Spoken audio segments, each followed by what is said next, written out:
When my wife died, my son said, "You can't bring mom back, and my wife's birthday is only once a year." These words hit me like a slap in the face. The next day, he came to me with a vital request, as if nothing had happened. It was my chance to make amends for the insult he had inflicted on me and his late mother, and I took that chance. Before we continue, please subscribe to the channel and let us know where you're listening in the comments. My hands trembled as I dialed Kyle's number. At 8:30 a.m., adjusting my black tie for the third time, Margaret's empty coffee cup sat on the counter, lipstick still faintly marking the rim. The kitchen felt hollow without her morning humming four rings. Then Kyle's groggy voice. "Yeah, son, it's Dad." I straightened my shoulders. The funeral starts at 11:30. Loud music thumped through the phone. Laughter echoed in the background. Megan's voice shrieking about decorations. Kyle cleared his throat. "Dad, I told you yesterday, Megan's birthday party is tonight.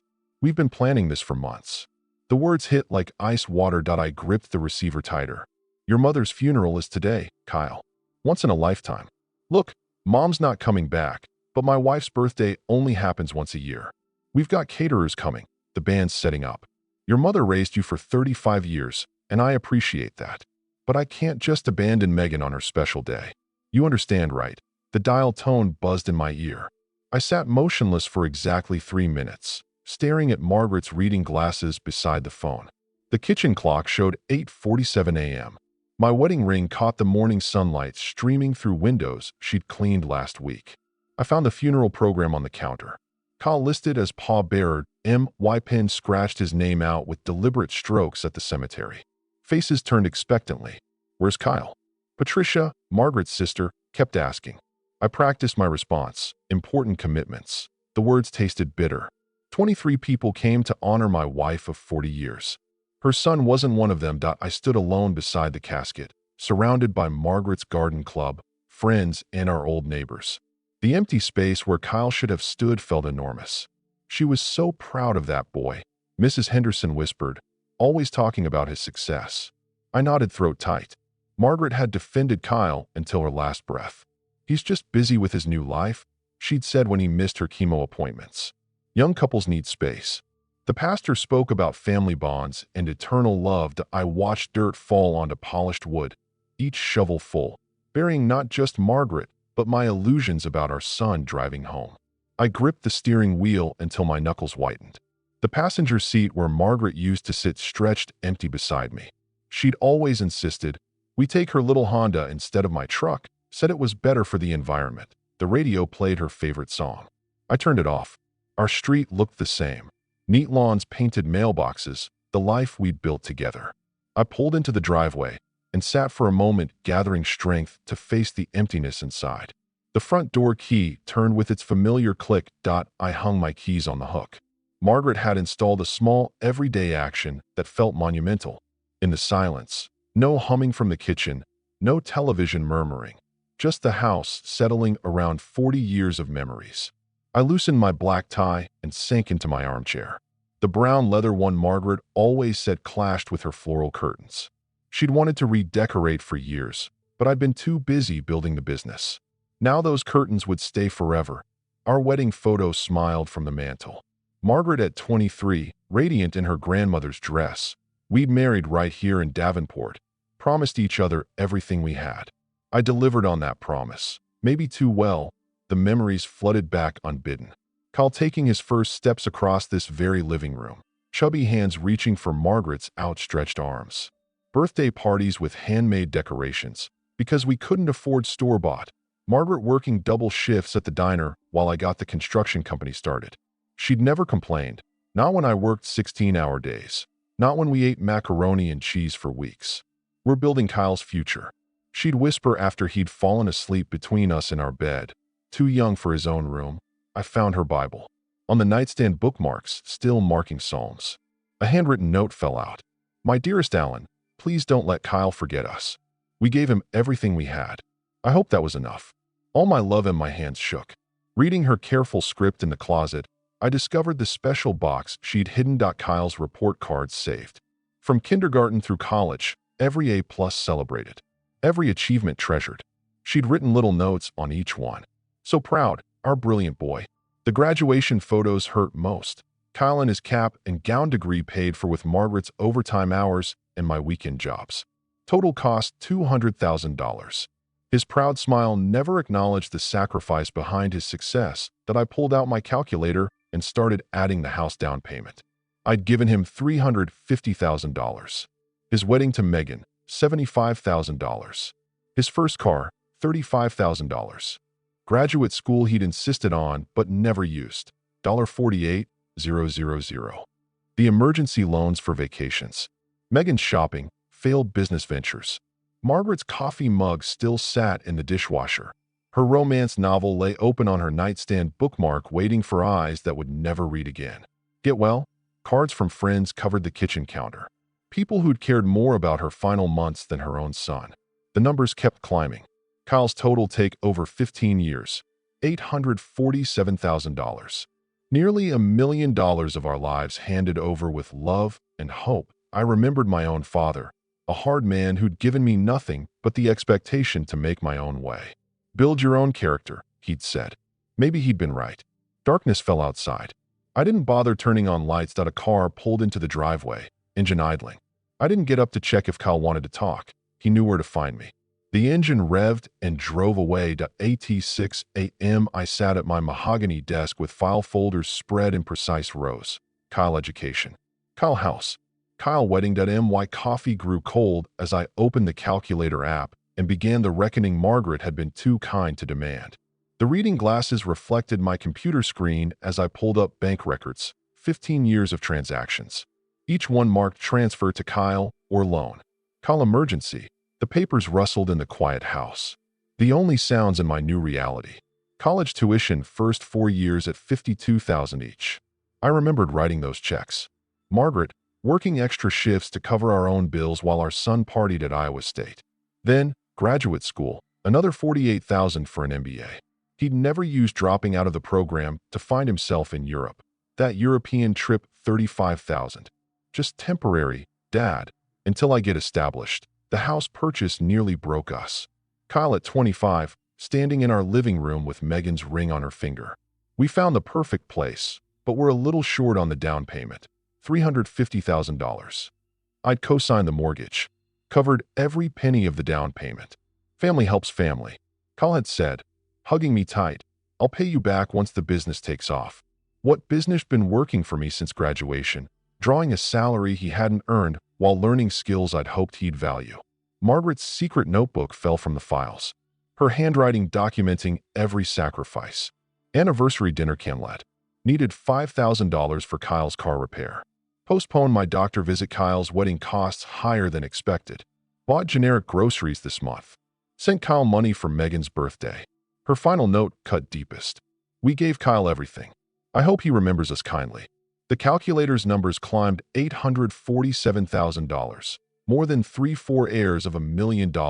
My father had given me $20 in a handshake when I left home. I'd built everything from nothing, and Kyle saw it all as his inheritance to spend while we were still alive. I remembered him calling my company a family business last Christmas, as if he'd built it beside me. Instead of walking into a ready-made position, Megan had nodded approvingly, already planning how to spend profits I'd earned with 40 years of labor. My business mindset kicked in. This was a problem requiring a solution, not grief requiring comfort. I'd been emotional too long, making excuses for behavior Margaret had worried about in private. Maybe we're doing too much for him, she'd whispered. After Kyle's latest emergency, her photograph watched from the desk corner. As I closed the files, I stood up with new resolve, feeling something harder than grief settling in my chest. You were right to worry, I told her picture. The phone rang. Kyle's name lit up the caller ID. I stared at it for 4 rings and then answered. Hey Dad, hope you're doing okay after yesterday. Kyle's voice carried that familiar, cheerful tone, the one he used when he needed something. I noticed he didn't mention the funeral specifically, didn't ask how I was coping without Margaret. I'm managing. I kept my voice steady, staring at the financial documents scattered across my desk. Good, listen. I'm calling because we need to cover some unexpected costs. Megan's party went amazing, but we kind of went overboard. You know how it is. You only turned 32 once. Right in the background, I could hear Megan's voice tell him about the band. Yeah, so we hired this incredible live band. Took everyone to that new steakhouse downtown. Got Megan this gorgeous diamond bracelet. She deserves the best, you know. But now the credit card bills are coming in, and we're looking at about 15,000 in immediate payments. 15,000. I calculated quickly loan number 47 over 15 years. Yesterday, I'd buried my wife. Today, my son wanted money for a party. So can you just wire it to my account today? Megan's really stressed about the bills, and you know how she gets when she's worried. The moment stretched between us. I looked at Margaret's photograph, then at the neat columns of numbers documenting Kyle's total cost to our marriage. No silence. Then what do you mean? No. Is there a problem with the bank? I mean, no. Kyle, I won't be giving you any more money. The cheerful mask slipped from his voice. Are you seriously saying no to me right now? After everything we've been through this week, everything we've been through, as if he'd suffered through Margaret's funeral instead of throwing a party. You're 35 years old. Kyle, so what does that have to do with helping your son out of a jam? It's not like you can't afford it. Megan's voice escalated in the background. Tell him, we need that money. We already spent it. I said no. The words felt strange in my mouth the first time I'd ever denied Kyle anything. This is unbelievable. His voice turned cold. Mom just died, and you're being petty about money. She'd want you to help us. The manipulation was so casual, so practiced. How many times had he played this card? How many times had Margaret and I folded because he invoked family loyalty? Your mother wanted you at her funeral. Kyle's breathing grew harsh. Fine. We'll figure this out ourselves. Max out more cards. Borrow from Megan's parents. Whatever, but don't expect us to come around much anymore. If this is how you're going to be. The threat hung in the air for 35 years. It had worked perfectly. Kyle's presence as a reward for Alan's money. His absence as punishment for saying, no, I understand. I said calmly, you what I understand. Take care, Kyle. I hung up before he could respond. The phone sat silent on my desk, no longer an instrument of manipulation. For the first time in decades, I'd ended a conversation with my son on my terms. I opened my laptop and scrolled to Kyle's employee file. Tomorrow morning, we'd have a different kind of conversation, one conducted in the office, where I was the boss, not the father who'd forgotten the difference. If Kyle wanted to treat me like a stranger, I'd accommodate him professionally. At 7:30 a.m., I walked through Foster Construction's lobby 2 hours before Kyle's usual arrival. His employee photo hung on the management wall, smiling confidently in a suit I'd bought him. Today I studied that image with different eyes, seeing entitlement where I'd once seen promise in my office. Kyle's personnel files spread across my desk like evidence in a court case. 8 years of employment records told the real story. Missed deadlines, contractor complaints, inflated expense reports, projects delayed because Kyle prioritized long lunches over supervision. Client relationships damaged by his casual attitude toward commitments that I'd made excuses for all of it. Family loyalty, Margaret's gentle reminders that Kyle was still learning. But these documents revealed a pattern of professional negligence that would have ended any other employee's career years ago. At 8:45, I called Sarah Mitchell to my office as HR director. She'd need to handle the paperwork properly. Her face showed no surprise when I explained my decision, but she'd been documenting Kyle's infractions for months, waiting for me to act. I'll prepare the termination documents immediately, she said quietly. Security escort, yes, standard protocol for management terminations. I practiced my speech in the office mirror, watching my reflection deliver the words with steady professionalism. No emotion, no explanation beyond what the law required. Kyle would enter this room as my son's employee and leave as a terminated worker. At 9:30, Kyle strolled in 15 minutes late, joking with the receptionist about his recovery from Megan's party. His laughter echoed through the lobby while coworkers glanced nervously toward my closed office door. He stopped at the coffee machine, completely oblivious to the storm ahead. Kyle, please come to my office immediately. My voice, through the intercom, carried new authority. Kyle's casual response drifted up the hallway. Sure, Dad, just let me grab my coffee now, Kyle. The silence that followed told me he'd heard the change. His footsteps approached slowly, heavier than usual. When he opened my door and saw Sarah waiting with paperwork, his smile faltered. What's with the formal setup? He attempted his usual casual tone, but uncertainty crept through. I remained seated, hands folded on the desk. Kyle, your employment with Foster Construction is terminated, effective immediately. His laugh sounded forced. Very funny, Dad. What's this really about? I slid the termination papers across the polished surface. Please review these documents and sign where indicated. The papers seemed to burn his fingers. As he picked them up, his eyes scanned the legal language, face growing pale. You can't be serious. This is our family business. This decision is based on your work, performance, and professional conduct. My voice remained level, businesslike. Your position has been eliminated due to restructuring. This is about yesterday's phone call, isn't it? His voice cracked slightly. Look, I'm sorry about the money thing. We can work this out. Security will escort you to collect your personal items. Kyle's demeanor shifted from disbelief to desperation. Mom wouldn't want this. You know she wouldn't. He leaned forward, trying to invoke the guilt that had always worked before I pressed the security button. This is a business decision, not a personal one. Mike Thompson appeared in the doorway, professional but sympathetic. Kyle's face flushed red as he realized the humiliation was real. Coworkers gathered in the hallway watching their former boss's son being escorted out like a common criminal. Dad, please. Kyle's final appeal came as he grabbed his coffee, mug, and desktop photo of Megan. Think about what this means. I met his eyes for the first time during the encounter I have through my office window. I watched him load his pathetic collection of personal items into his car. His shoulders shook with rage or grief. I couldn't tell which. When he looked back at the building one last time, I turned away. Sarah returned with the signed paperwork. All access codes have been changed. His computer access is terminated. I removed Kyle's photo from the management wall myself, placing it face down in a drawer. The empty space looked cleaner. Somehow my secretary knocked gently. Mr. Foster, someone is here to see you without an appointment. Designer heels clicked aggressively across the marble lobby floor. Megan Foster stormed past reception without waiting for permission, her perfectly styled hair slightly disheveled from the wind. Kyle followed behind, looking embarrassed and defeated, a shadow of the confident man who'd entered this building an hour earlier. How dare you humiliate Kyle like this? Megan's voice carried through the open office door as she pointed an accusatory finger at me. I remained seated, not acknowledging her theatrical entrance. Kyle positioned himself between Megan and my desk, his embarrassment deepening. Megan, let me handle this. She ignored him completely. That we have bills to pay, Alan. A lifestyle to maintain. This family business belongs to Kyle too. This is a private workplace, I said calmly. You need to leave. Her face flushed deeper red. We deserve severance. Pay at least 6 months. Kyle's worked here for 8 years. You owe us. Kyle's weak attempts at mediation fell on deaf ears.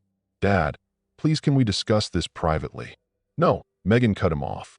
He needs to hear this. I know about wrongful termination laws. Kyle was an at-will employee. I replied evenly.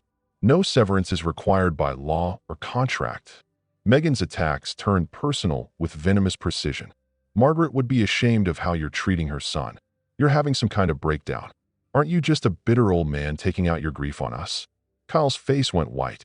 Megan, please don't say that. My jaw tightened, but I maintained composure. This was exactly the reaction I'd expected from her manipulation.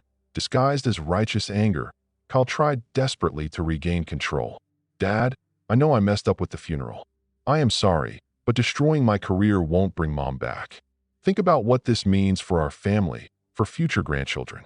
The words hung in the air like smoke from a dying fire. I looked at this man who shared my DNA, but none of my values. What family? Megan's financial threats escalated quickly. Well, sue for our share of Margaret's estate. Kyle is entitled to half of everything we know about the life insurance policy. Margaret left everything to me. The simple truth deflated her bluster momentarily. That's impossible. That we're consulting a lawyer. I pressed the security button as Megan's voice reached dangerous levels. Mike Thompson returned with backup, their presence filling the office doorway. Several employees had gathered in the hallway, drawn by the commotion. I'm not leaving, Megan screamed as security approached. This is theft. This is abuse. Her resistance was futile but loud. The entire office heard her threats and accusations as she was escorted through the lobby. Kyle's humiliation reached new depths, watching his wife being physically removed from his former workplace. When the noise faded, Kyle remained alone with me. His last-ditch, emotional manipulation came in a whisper. I'm all the family you have left. The words were meant to break me. Instead, they clarified everything. That I looked at this stranger who'd worn my son's face for 35 years and delivered the truth he needed to hear. "No, you're just someone who used to be my son." Kyle's face crumbled for a moment. I saw the little boy who'd once run into my arms after school. Then the moment passed, and only the entitled stranger remained. He left without another word. I addressed my concerned employees with professional calm, explaining this was a personal matter that wouldn't affect business operations. Most nodded with understanding. They'd witnessed Kyle's poor performance for years. "Please ensure that Mrs. Foster is never allowed in this building again." I instructed security alone in my office. I felt my hands trembling slightly. The hardest part was over. I looked at Margaret's photo on my desk. "I hope you understand." Opening my computer, I searched for estate planning attorneys. Time to accelerate the next phase. I scheduled an appointment with Robert Chin for that afternoon. Then noticed Kyle's birthday marked on my calendar for next month. I deleted it permanently. The prestigious law offices of Chun and Associates occupied the top floor of Davenport's tallest building. At 2:30 p.m., I walked into the reception area carrying my leather briefcase containing Margaret's will, insurance documents, and the financial records that would reshape my family's future. The receptionist recognized me immediately, escorting me directly to Robert Chin's corner office. Afternoon, sunlight streamed through tall windows overlooking downtown Davenport, illuminating rows of law books and active case files that created an atmosphere of serious business. Robert rose from behind his mahogany desk, concern evident in his eyes. We'd been friends for 20 years. He'd handled Margaret's will, my business incorporation, and countless legal matters requiring discretion. "How are you holding up, Alan?" His voice carried genuine sympathy. I declined his offer of coffee and settled into the leather chair across from his desk. "I need to make some changes to my estate planning." Robert's expression shifted to professional mode. "Of course, updating beneficiaries after Margaret's passing is standard." "No." I opened my briefcase and extracted the documents. "I'm removing Kyle entirely." The words hit Robert like a physical blow. His professional composure wavered as he processed the implications. "Alan, I need to understand what's driving this decision." I explained Kyle's absence from the funeral calmly, including his exact words about Megan's birthday party. Robert's face darkened with each detail. As Margaret's friend and our family attorney, he understood the magnitude of Kyle's betrayal. "I want to create a completely new will," I continued. "The primary beneficiary will be the Margaret Foster Memorial Foundation." Robert leaned forward, his concern now focused on legal implications. "Alan, I'm obligated to ensure you're thinking clearly about this decision.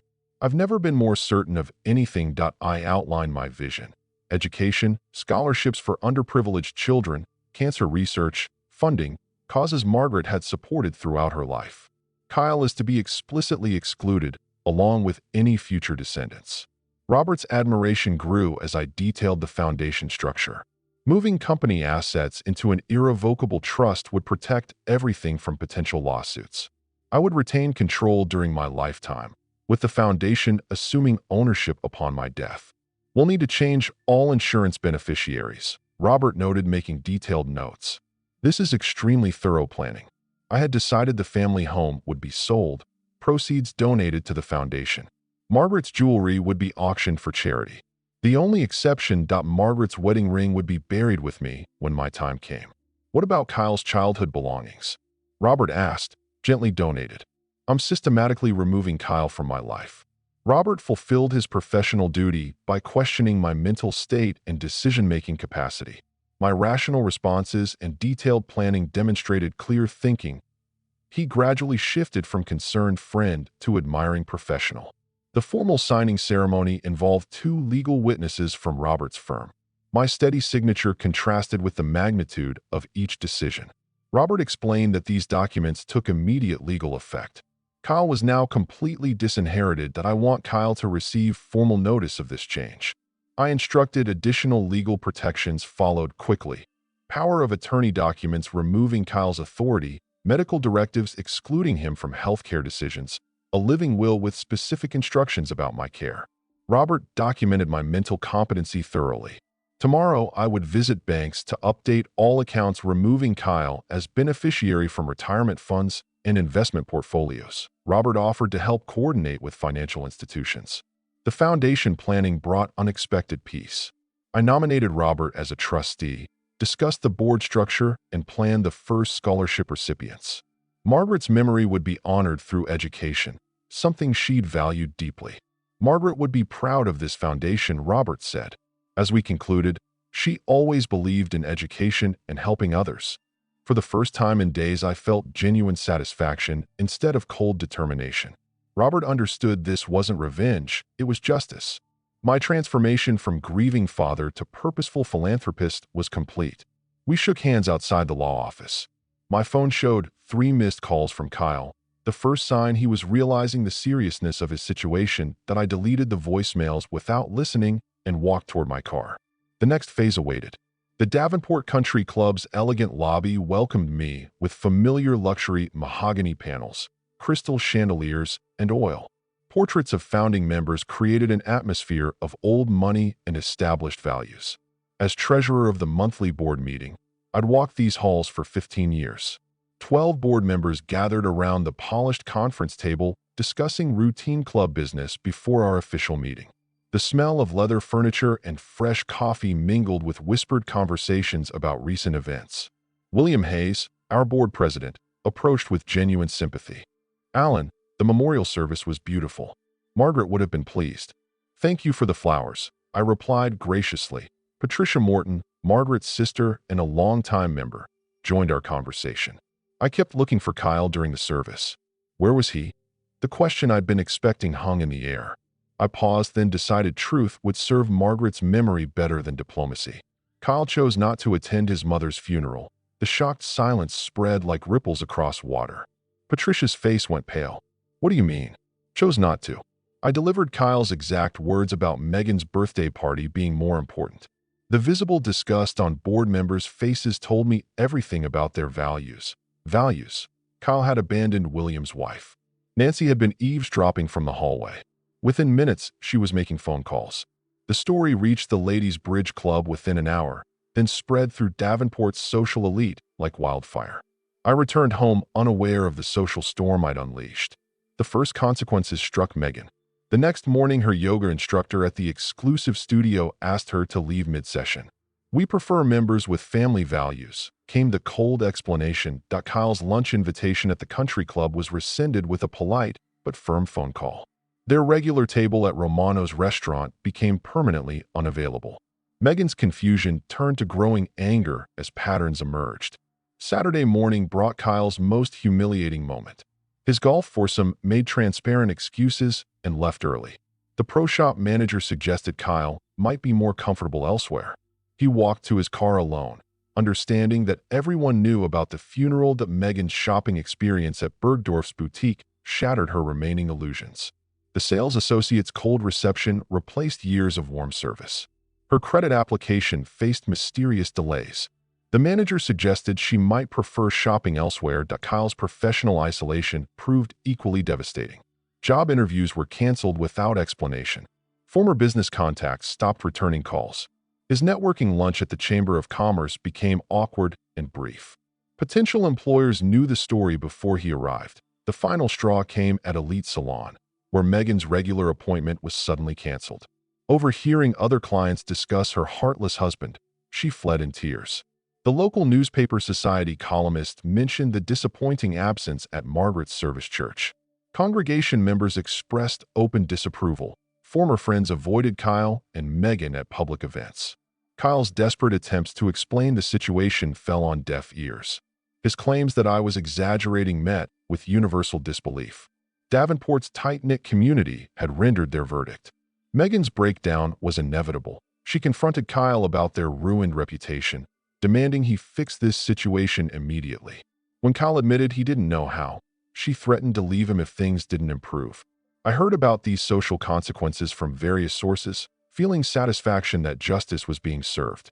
Naturally, Davenport's values aligned with my own family loyalty, respect for the dead, basic human decency. Kyle had violated all of them. The community was honoring Margaret's memory by rejecting those who dishonored it. That MY phone rang during breakfast. The bank manager's voice carried professional concern. "Mr. Foster, Kyle and Megan's mortgage payment is 30 days overdue. You're still guaranteeing the loan, correct?" I paused, considering the implications. I'd like to schedule a meeting tomorrow morning to discuss changes to my guarantees. Financial pressure would complete what social exile had begun. At 9 a.m., I walked through First National Bank's marble lobby past the oil portraits of founding members who'd built their fortunes on honest work and family values. Bank manager David Harrison's corner office overlooked the Mississippi River, where barges carried cargo that built Davenport's prosperity for generations. David's nervous demeanor was evident as he reviewed Kyle and Megan's files spread across his mahogany desk. Mortgage papers, loan agreements, and guarantee forms created a paper trail of financial dependency that was about to end. "Alan, I appreciate you coming in on short notice." David's voice carried uncomfortable formality. "Kyle's mortgage is now 60 days delinquent. The amount due is $18,400. I sat perfectly composed, hence folded. "I understand you need my guaranteed payment."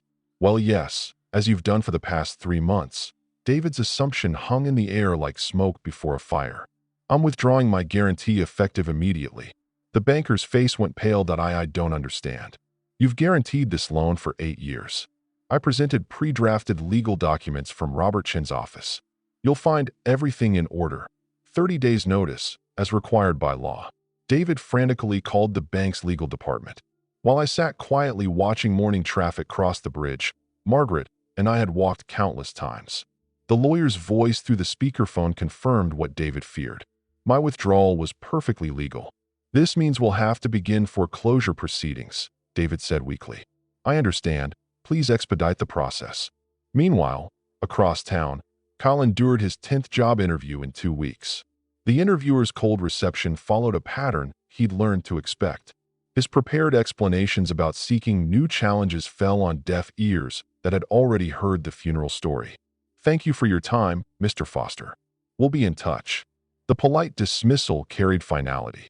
Kyle's growing desperation showed in his slumped shoulders as he walked to his aging Toyota. The BMW had been repossessed last month. That afternoon, Megan discovered the credit card crisis at Nordstrom. Her platinum card was declined for a simple purchase, mascara to replace the one she'd cried away. "There must be some mistake," she told the embarrassed sales associate. Her angry call to the credit card company revealed the truth. "Your cosigner has withdrawn his guarantee.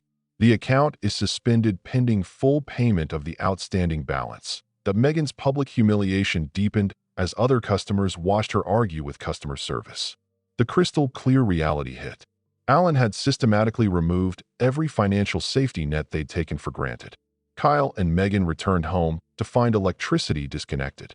The utility company's notice cited unpaid bills totaling over $1,200. Kyle's failed negotiations with the payment department ended when they discovered his employment termination. Their first night by candlelight became a crash course. In reality, Megan paced their dark living room, designer heels clicking against hardwood floors, accusing Kyle of destroying their lives. His weak attempts to blame Alan for being vindictive met with her growing hysteria. "Fix this, or I'm gone," she declared with venom. Kyle's desperate credit applications were denied instantly. His debt-to-income ratio had become impossible without steady employment. Megan's maxed-out cards offered no relief. For the first time, they discussed bankruptcy with genuine fear. The garage sale of their luxury items brought pathetic returns. Wedding gifts that cost guests hundreds sold for $1.20. Former friends drove past, but didn't stop. Megan watched her jewelry collection disappear to strangers while Kyle sold his golf clubs to a teenager. The BMW's repossession in broad daylight provided the neighborhood's entertainment.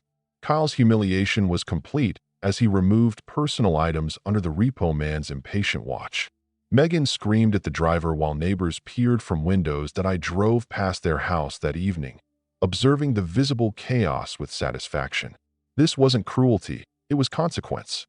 Margaret had always taught that actions have results. Kyle was finally learning that lesson when Kyle called begging for a face-to-face meeting, claiming he had something important to say. I agreed to meet at Morrison Park the next afternoon, the same park where I'd taught him to ride a bicycle 30 years ago, when he still looked at me with love. Instead of calculation, I hung up and looked at a framed photo of young Kyle on his bicycle, remembering simpler times. Then I set the photo face down on my desk. 6 months after my bank meeting, the county foreclosure auction took place on the courthouse steps.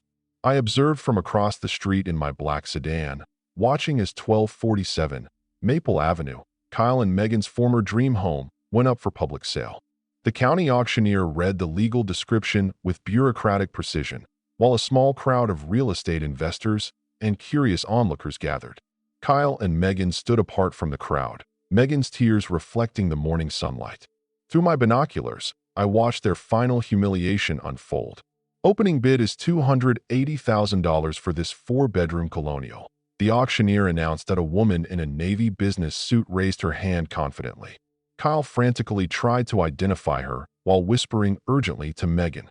The bidding reached $315,000, with only two participants remaining, the mystery woman and a local contractor. When my attorney, Robert Chun, arrived and nodded to the woman, Kyle's growing suspicion crystallized into shocked realization. "That's Dad's lawyer," he whispered to Megan, his voice carrying across the quiet crowd that Megan's disbelief was audible. He couldn't. Kyle's desperate attempt to approach the mystery bidder was prevented by courthouse security. The auction continued with mechanical efficiency while Kyle's world collapsed in real time. $317,000. Called the woman in navy blue, going once, going twice, sold. Kyle's legs gave out. Megan's scream, "This is our home," echoed off the courthouse walls as the auctioneer's gavel sealed their fate. I exited my car and walked toward the courthouse steps, my presence causing Kyle to understand the complete scope of my 6-month strategy. The guarantee withdrawal, the perfect timing, the bid amount calculated to exactly match the mortgage balance. Everything had been orchestrated with business precision. The mystery bidder revealed herself as Sarah Mitchell, my trusted secretary, acting as agent for the newly formed Mitchell Holdings LLC. Kyle stumbled toward me on shaking legs, his broken voice barely audible. "How could you do this to us?" "I didn't do anything," I replied calmly. The bank did. His desperate pleas about Margaret's favorite garden and her love for this house met my cold response.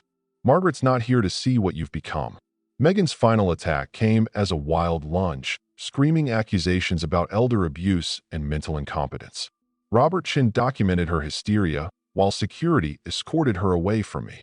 The entire scene provided perfect evidence of their true character. 2 weeks later, the moving truck looked pitifully small for their former life. Megan threw clothes into suitcases with violent anger, while Kyle carefully wrapped Margaret's crystal vase, the last gift that connected him to his mother. Their former neighbors watched, but offered no help. The social exile was complete. Megan's ultimatum came that evening. "I can't live like this anymore." Her confession about talking to her ex-boyfriend marked their marriage's breaking point. "I married into a wealthy family, not this." Her final cruel words cut deepest. "Your father was right about us." Kyle spent his final night alone in the empty house, walking through rooms filled with memories of better times. In the kitchen drawer, he found Margaret's hidden note. "Kyle, remember, we love you." For the first time, genuine tears of regret fell as he understood what he'd truly lost. I received the keys from Sarah Mitchell with quiet satisfaction. My decision to renovate the house and donate it to a deserving family would complete the circle. Margaret would approve of this justice. That evening, Kyle called from a pay phone outside a cheap motel. His cell service can't. The phone rang in my house, but seeing Kyle's name on caller ID, I let it go to voicemail. The final confrontation could wait. Kyle arrived at my front door at 7:30 p.m. on a cold November evening, 3 months after losing the house. His finger hovered over the doorbell for a full minute while I watched from the living room window, debating whether to answer. When I finally opened the door, I didn't invite him inside. Kyle's appearance shocked me. Unshaven, wearing a wrinkled shirt and jeans, he'd aged 5 years and 6 months. His obvious weight loss and defeated posture contrasted sharply with his former arrogance. "Dad, I know I messed up terribly." His voice shook as he launched into a rehearsed speech about understanding his mistakes. Now I listened impassively from the doorway as he described living in a studio apartment above a laundromat, working at a gas station for minimum wage, and Megan leaving him for her ex-boyfriend who owned a restaurant chain. "I've learned my lesson about what really matters," he claimed when he switched tactics, suggesting I was lonely in this big house and offering to be the son Mom wanted me to be. I recognized every manipulation technique he was using. "When is your mother's birthday?" I asked. Suddenly Kyle paused, then guessed wrong. "June 15th. What was her favorite flower? Roses. Another wrong answer. Margaret loved daisies. My realization was complete. Kyle had never really known Margaret at all. His growing frustration with my questions revealed his true nature. The old, entitled tone crept back. This is ridiculous. Just tell me what you want me to say. Eventually, his real purpose emerged. Okay. Yes, I need help. The eviction notices, the desperate promises to pay me back when I get on my feet, the suggestion that I was wealthy enough to help family. Kyle still saw me as an ATM. His final manipulation involved Margaret. Mom would be heartbroken to see us like this. She always believed in second chances. I miss her too, Dad. We both loved her. For a moment I wavered, remembering Margaret's kind heart. Then I realized this was exactly what Margaret had feared. You want to know what your mother really thought? I retrieved Margaret's hidden journal from her nightstand and read her own words. I'm worried. Kyle only loves our money. What if we've raised a child who can't love? Kyle's shocked silence told me everything. Margaret died knowing what you really are, I said calmly. She changed her will before dying. She left you nothing because she knew you'd waste it. Kyle's mask finally dropped completely. His angry threats about contesting the will and calling me senile revealed his vindictive nature. His final cruel words, I hope you die alone in this house, gave me complete satisfaction at seeing his real character. I stepped back and closed the door quietly. Kyle pounded on it for several minutes, while I walked to the kitchen and made tea as if nothing had happened. When his car finally drove away, I sat in Margaret's favorite chair holding her journal, feeling completely at peace. For the first time since her death, looking at our wedding photo, I said quietly, It's finished, my love. 1 year later, I walked through Riverside Cemetery on a sunny May morning carrying fresh daisies to Margaret's grave. Birds sang in the oak trees while spring flowers bloomed along the walking paths. I looked healthier and more at peace than I had in years. Kneeling beside Margaret's polished granite headstone, I arranged the new daisies, while speaking softly about the Margaret Foster Memorial Foundation's thriving first year, 20 scholarships awarded to deserving students, $200,000 donated to cancer research in Margaret's name, the community center dedication planned for Margaret's birthday. Kyle works at Sam's gas station on Route 6. I reported matter off-factly. His divorce was finalized. Megan remarried to her restaurant owner. Kyle lived in complete social isolation and financial struggle. I felt no satisfaction in his suffering, only justice. Leaving the cemetery, I stopped at Morning Glory Diner. Kyle worked behind the counter wearing a stained uniform. Our eyes met across the diner. His shocked recognition and visible shame were palpable as I calmly ordered coffee, treating him like any service worker. How are you doing, Dad? Kyle's voice carried genuine humility. For the first time, I'm well, thank you. I know sorry isn't enough, he said quietly. No, it isn't. Kyle's admission surprised me. I understand now what I lost. It was never about the money, was it? You wanted me to love you, not your wallet. Your mother won that too. For the first time, Kyle's tears seemed genuine. I did what I had to do. I explained Margaret would have approved. I have no regrets about any of it. I know Kyle accepted. I deserved all of it. Yes, you did. When Kyle asked if there was any way back, I answered honestly. I don't know. Maybe you'd have to prove you've really changed, not with words. Show me through your actions. I described my new life. Volunteer work at the community center, new friendships with other volunteers, Sunday dinners with the Johnson family, whose daughter received a scholarship. I was dating Grace, a kind widow from church. My life was full of purpose and genuine relationships. Visiting Sarah Patterson, our first scholarship recipient, brought deep satisfaction. Her gratitude for the opportunity to attend nursing school. Her letter to Margaret's memory on the foundation website. Margaret's memory lived on through education. Driving home past Kyle's old house, I saw the Ramirez family had transformed it into a home filled with love and gratitude. Mr. Ramirez waved from the garden Margaret once tended. Children played where Kyle once played. The house embodied everything Margaret had valued. That evening I prepared dinner in the kitchen. I once shared with Margaret, setting one place without sadness. My phone rang with Grace calling about our weekend plans. I smiled, the first genuine happiness since Margaret's death. Standing in the garden at sunset, pruning Margaret's rose bushes, I felt the peace of a man who fought for justice and won my certain knowledge that I'd honored. My wife's memory brought complete satisfaction. Going to bed early, I slept soundly for the first time in 2 years, dreaming of Margaret smiling and telling me, "You did the right thing, Alan. I'm proud of you." Justice was served. Love had required tough choices, but the right choices. Rest in peace, my loved. If you like this story, please like this video, subscribe to the channel, and share your impressions of this story in the comments. To listen to the next story, click on the box on the left. Thank you for watching.